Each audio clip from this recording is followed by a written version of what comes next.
Alright guides, आज मैं आपको बताने वाला हूँ फोर लूप ब्लॉक्स के बारे में, जो कि स्केचवेयर में आप फोर लूप ब्लॉक्स को कैसे यूज कर सकते हैं और क्या इसका यूजेस है वो मैं आपको बताने वाला हूँ। तो वीडियो को एंड तक देखिएगा, पूरी जानकारी देने वाला हूँ। यहाँ पे स्केचवेयर प्रो में क्या है कि अगर आप रिडंडेंसी को कम करना चाहते हैं तो आपको जो है फोर लूप ब्लॉक के मेथड से यूज करके आप जो है कर सकते हैं। इस वीडियो को एंड तक देखने के बाद आपको पता चलेगा।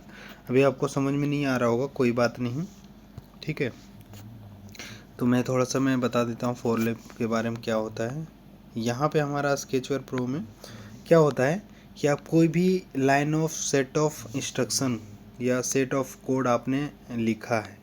फॉर एग्जांपल अगर आप लिस्ट व्यू अगर आप यूज कर रहे हैं, बहुत सारे एरेस यूज कर रहे हैं। एरेस आपको नहीं पता तो एरेस के बारे में भी मैं आपको बता दूंगा कि एरेस क्या होता है। और अगर आप लिस्ट व्यू, मैं शॉर्ट में आपको बताता हूँ, मैंने वैसे बेसिक वाले ट्यूटोरियल में ये सारी चीज़ें क्लियर कर रखा है, लेकिन मैं फिर भी आपको बता देता हूँ कि क्या होता है कि आप अगर लिस्ट व्यू, बहुत सारे लिस्ट व्यू में आइटम्स जो होते हैं वो कई बार क्या होता है कि रिपीट करना नहीं होता है। अगर आप चाहते हैं कि रिपीट ना हो, एक ही बार मैंने सेट ऑफ ब्लॉक्स लिखा है, सेट ऑफ कोड को हमने प्रोग्राम किया है और हम लिस्ट में शो करवाना चाहते हैं, तो यहाँ पे क्या होता है वो नहीं हो पाता है अगर आप फॉर लूप ब्लॉक्स को यूज नहीं करते हैं तो, ठीक है। देन यहाँ पे बात करते हैं दूसरी कि यहाँ पे क्या होता है कि आप सेट ऑफ, आप कह सकते हैं लिस्ट ऑफ, आप जो है आइटम्स को शो करना चाहते हैं और यहाँ पे उसके लिए क्या होता है कि आप एक एक करके जो है यहाँ पे प्रोग्रामिंग करते हैं, ब्लॉक को सेट करते हैं। तो उसमें क्या होता है, रिडंडेंसी जो है बढ़ जाता है। रिडंडेंसी क्या होता है कि आपका कोड का कॉम्प्लेक्सिटी, आप कह सकते हैं ब्लॉक्स बहुत सारे हो जाते हैं और आप जो है कम प्रोग्राम कर पाएंगे। तो उससे क्या होता है, आपका जो फ़ोन का डिवाइस है वो लोडिंग में टाइम लेता है, ठीक है। आप सही से उस पर प्रोग्राम भी नहीं कर पाते हैं और लोडिंग में टाइम लेता है। तो इसी चीज़ को हम देखेंगे इस वीडियो में। ये बेसिक कंसेप्ट में है। अगर आपने मेरे चैनल बेसिक पे वाली ट्यूटोरियल नहीं देखा है, एक बार मैं दिखा देता हूँ आपको। ये देख सकते हैं, थोड़ा सा मेरा इंटरनेट स्लो चल रहा है जिसकी वजह से मैं आपको दिखा नहीं पा रहा हूँ।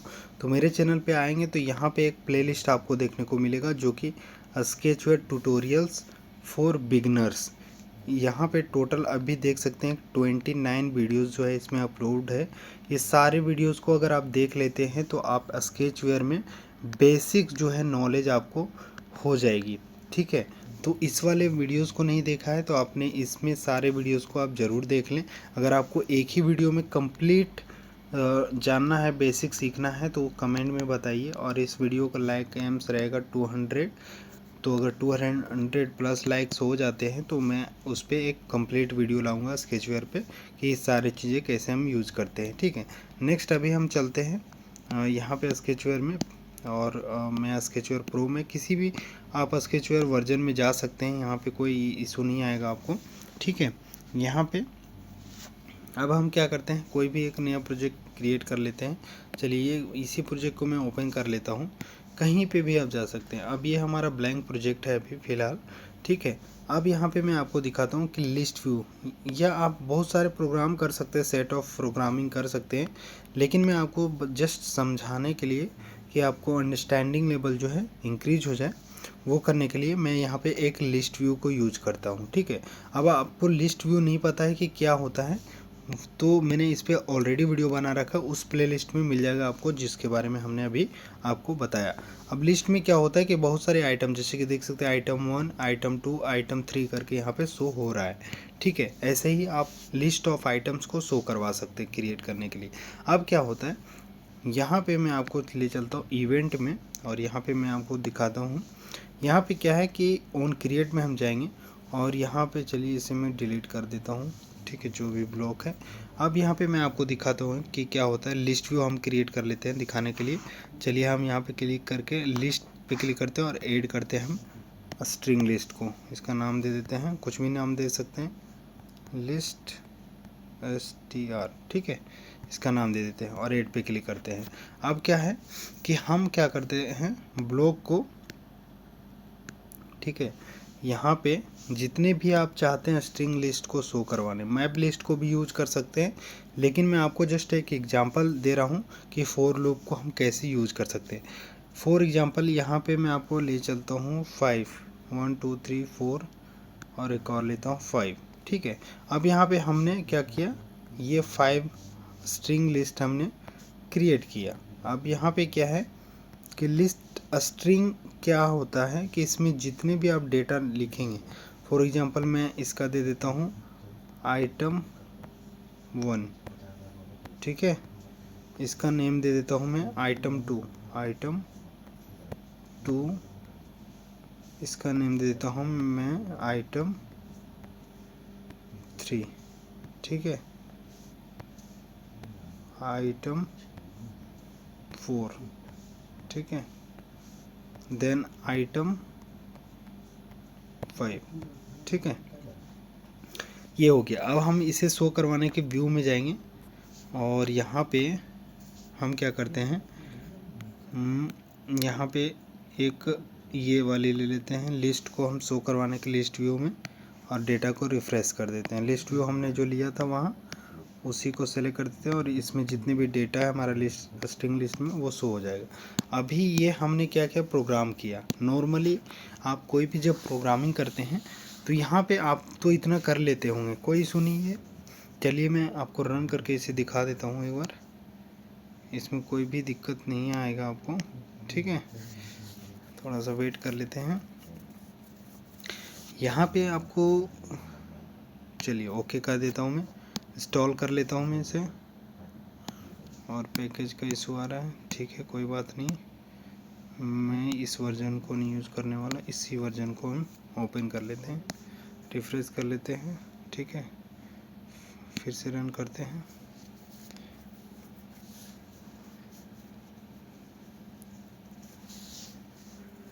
ओके, सो यहाँ पे हम इसको अनेबल कर देता हूँ मैं, ठीक है।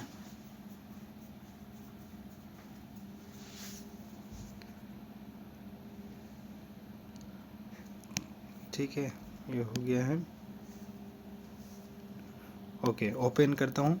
यहाँ पे देख सकते हैं लिस्ट आइटम हमने 5 दिया था, यहाँ पे लिस्ट आइटम जो हमारा 5 लिस्ट आइटम शो हो रहा है, लेकिन हमारा क्या हो रहा है, यहाँ पे रिडंडेंसी जो है ये इंक्रीज हो रहा है। मतलब हम क्या हो रहा है कि हमने बहुत सारे, फॉर एग्जांपल 200 आपको लिस्ट आइटम शो करने हैं, तो अगर आप लिस्ट स्ट्रिंग में अगर आप एक एक करके अगर डेटा को लिखते हैं तो आपका जो है ये ब्लॉक्स भी एक्स्ट्रा हो जाएगा, कॉम्प्लेक्सिटी आपका जो है बढ़ जाएगा। अब ये कॉम्प्लेक्सिटी को कम करने के लिए हम जो है ये एडवांस जो है वीडियोस को देख रहे हैं, एडवांस ट्यूटोरियल को, इसमें क्या करेंगे हम, ये 5 नंबर ऑफ़ आइटम्स जो है 5 आप कर सकते हैं, 200 जितना चाहे उतना आप यहाँ पे शो कर सकते हैं। आपको एक सेट ऑफ जो है ब्लॉक सेट करना पड़ेगा और वो आप कर सकते हैं। तो उसके लिए हमें क्या करना है, यहाँ पे आपको, आप यहाँ पे कंट्रोल में जाएंगे, ठीक है। इस कंट्रोल में जाने के बाद आपको एक रिपीट करके देखने को मिलेगा एक ब्लॉक, ठीक है। अब ये क्या है, ये फॉर लूप ही है। अगर प्रोग्रामिंग के लैंग्वेज में अगर आप देखा जाए तो ये फॉर लूप है। अगर आप जावा अगर प्रोग्रामिंग आपको आता होगा तो यहाँ पे ये फॉर लूप है, लेकिन इसका नेम दे दिया गया है रिपीट। रिपीट इसलिए दिया गया है ताकि यूज़र को ईजिली समझ में आए कि ये रिपीट करने के लिए यूज हो रहा है। अब हम क्या करते हैं, इसी को एक आइटम्स को लेते हैं हम यहाँ पे, ठीक है, इसके अंदर ले लेते हैं, एक आइटम को ले लेते हैं, किसी भी एक आइटम को, और ये हम डिलीट कर देंगे, ठीक है। एक आइटम में अब हम कितना रिपीट करना चाहते हैं, यहाँ पे हम करते हैं 10 या 5। आप 5 टाइम्स करना चाहते थे ना, 5 टाइम, ठीक है। अब हमारा क्या होगा, 5 टाइम्स यहाँ पे रिपीट हो जाएगा सेम ब्लॉक। अब यहाँ पे मैं आपको इसको रन करके दिखाता हूँ एक बार, ठीक है। ठीक है, हमने क्या किया, शॉर्ट में फॉर लूप को यूज़ किया। देख सकते हैं 5 आइटम्स हमारा यहाँ पे 1 2 3 4 5 आइटम जो है यहाँ पे शो हो रहा है। इस तरह से आप जो है ये इसे कर सकते हैं, ठीक है। चलिए मैं इसे वापस आ जाता हूँ। अब यहाँ पे क्या है कि अब मैं आपको दिखाना चाहता हूँ कि यहाँ पे अगर आप कोड में जाएंगे तो यहाँ पे देख सकते हैं प्रोग्राम लिखा गया है। इसको थोड़ा सा और भी एडवांस अगर आप बनाना चाहें तो एडवांस भी बना सकते हैं। एडवांस क्या है देख सकते हैं यहाँ पे फॉर लूप प्रोग्रामिंग में किया गया है। अब अगर आप चाहते हैं कि ये ब्लॉक ना यूज करके प्रोग्रामिंग मेथड को यूज करके आप करना चाहेंगे तो देख सकते हैं मैं आपको यहाँ पे प्रोग्राम भी दिखा देता हूँ, बता देता हूँ कि कैसे हम प्रोग्राम करेंगे। ठीक है, अगर आपको थोड़ा बहुत जावा का नॉलेज होगा तो ठीक है, नहीं होगा तो कोई बात नहीं, मैं आपको यहाँ पे बताने वाला हूँ। तो सबसे पहले हम क्या करेंगे, ऑपरेटर में जाएंगे और सबसे नीचे यहाँ पे एक ऐड सोर्स डायरेक्टली का ऑप्शन आएगा। इसमें जो भी हम कोड लिखेंगे सेट ऑफ कोड वो आप इसमें लिख सकते हैं इजली। ठीक है, तो हम इसको एक और ले आते हैं। ठीक है, अब हम इसी को प्रोग्राम में लिखेंगे। ठीक है, अब क्या लिखेंगे हम, फॉर लूप प्रोग्राम में लिखेंगे। अब यहाँ पे एक चीज़ दिखाते हैं, ये ब्लॉक को कस्टमाइज नहीं कर सकते। क्या है कि अगर आप चाहते हैं, यहाँ पे दिक्कत क्या है कि प्रोग्राम जो हमारा रन होता है वो रन होता है क्या रन होता है मैं आपको दिखाता हूँ। जब भी प्रोग्रामिंग लैंग्वेज में रन होता है 0 से स्टार्ट होता है, 0 1 2 3 4 5 इस तरह से नंबरिंग स्टार्ट होता है। ठीक है, अब यहाँ पे देखेंगे 5, तो ये हमारा टोटल इंडेक्स जो आइटम है, नंबर ऑफ आइटम्स आप होगा 5, लेकिन काउंटिंग जब भी करेंगे आप तो 0 से स्टार्ट होगा, तो 0 1 2 3 4 5। ठीक है, तो यहाँ पे 4 तक ही होगा। ठीक है, इतना ही होगा क्योंकि 1 2 3 4 5 यहीं तक आपका आइटम इंडेक्स जो है फुल हो जाता है। ठीक है, तो यहाँ पे एक दिक्कत क्या है कि अगर आप चाहते हैं नंबरिंग शो करना, ठीक है, मैं आपको एक चीज़ दिखाता हूँ, आप ऐसे यूज कर सकते हैं लेकिन मैं आपको एक चीज़ दिखाना चाहता हूँ। एन मैं नंबर वेरिएबल को ले लेता हूँ। ठीक है, और यहाँ पे मैं इसको वैल्यू दे देता हूँ। आप यहाँ पे डायरेक्टली 1 दे करके स्टार्ट कर सकते हैं 1 से। चलिए 1 दे देता हूँ और मैं इसी को फिर से यहाँ पे ले लेता हूँ और मैं चाहता हूँ कि हमारा जो है ये इंक्रीज होता रहे। ठीक है, इंक्रीज होता रहे और यहाँ पे नंबरिंग भी शो हो इसमें। ठीक है, तो उसके लिए क्या करेंगे हम, ऑपरेटर में जाएंगे और यहाँ पे ज्वाइन करके आपको ऑप्शन दिखेगा और एक और ब्लॉक मिलेगा विदाउट डेसिमल, ये स्ट्रिंग टू विदाउट डेसिमल। ठीक है, अब ये हम क्या करते हैं, ये आइटम को हम यहाँ पे कट कर लेते हैं और यहाँ पे आइटम हम पेस्ट कर देते हैं। ठीक है, एक्चुअली हम क्या करना चाह रहे हैं, यहाँ पे इसी को पेस्ट कर देते हैं। अब हम नंबर को क्या करेंगे, नंबर में जाएंगे और इस नंबर को यहाँ पे हमने पेस्ट कर दिया। अभी हमने बेसिकली क्या प्रोग्राम किया कि हमारा ये बाय डिफ़ॉल्ट हमारा आइटम 1 रहेगा। ठीक है, अब क्या होगा कि फॉर लूप में हमने 5 सेट कर रखा है, 5, तो इंडेक्स यहाँ पे टोटल नंबर ऑफ आइटम जो है 5 होगा। ठीक है, तो 0 से स्टार्ट होगा, 0 1 2 3 4, तो कितना नंबर हो गया, 1 2 3 4 5। ठीक है, ये इंडेक्स है। ये प्रोग्राम लैंग्वेज में जब नंबरिंग स्टार्ट होता है वो 0 से होता है, लेकिन एक्चुअल में हमने 5 दिया है तो 5 होगा हमारा, लेकिन इंडेक्स के एक्चुअल में हमारा 4 ही नंबर यहाँ पे दिखता है। ठीक है, तो हमने क्या किया कि 0 1 1 पहले से सेट कर रखा है। अब यहाँ पे क्या होगा कि आइटम जो हमारा 4 आइटम जो है यहाँ पे 5 आइटम जो है शो होगा। अब हम उस आइटम में चाहते हैं कि नंबरिंग भी शो हो, तो इसीलिए हमने इंक्रीज़ कर दिया जब जब रिफ्रेश हो गई है। ठीक है, चलिए फिलहाल हम इसको रन करते हैं, मैं आपको एक बार दिखा देता हूँ पहले। ठीक है,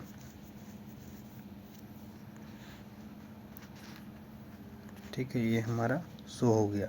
अब देख सकते हैं 1 2 3 4 5। ठीक है, ये शो हो गया।